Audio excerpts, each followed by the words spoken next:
Samajwadi party हर संस्था का सहयोग करती है और कोई पहली बार नहीं हुआ है या पहली बार सीबीआई नहीं बुला रही है।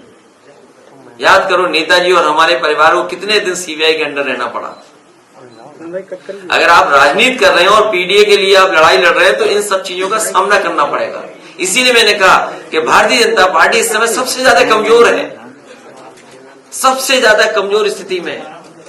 10 साल के बाद भी इतने घबराए हुए लोग। और मैं आपसे कह रहा हूं कि यूपी से आए थे, यूपी से ही जाएंगे बाहर। अगर 2014 में आए थे तो उत्तर प्रदेश की जनता 2024 में इन्हें बाहर कर देगी। क्या देश के लोगों की आंख थोड़ी बंद है? क्या देश के लोगों को नहीं दिखाई दे रहा कि आप चंडीगढ़ के चुनाव को जीतने के लिए बैलेट पेपर पे क्या वोट डलवाए आपने? वोट को खराब किसने किया?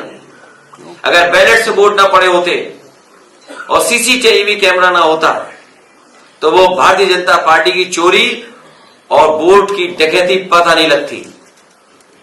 जो वोट की लूट पता लगी है वो बैलेट पेपर की वजह से बची है।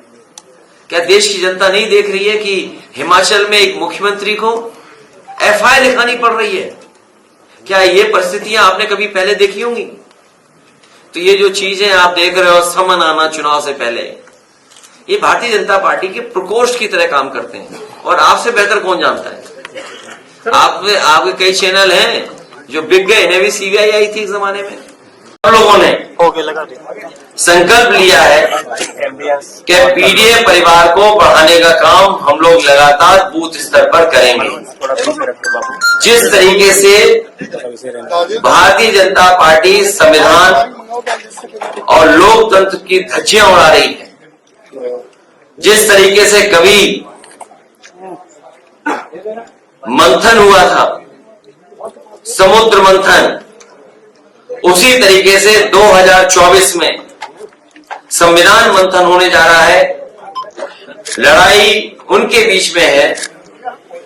एक तरफ तो वो लोग हैं, हम समाजवादी लोग, जो संविधान की रक्षा करना चाहते हैं, और दूसरा वो लोग हैं जो संविधान का भक्षक बन गए। लगातार महंगाई बढ़ी है, बेरोजगारी बढ़ी है, और जीरो टॉलरेंस के नारे देने वालों का जीरो टॉलरेंस करप्शन के लिए जीरो हो गया।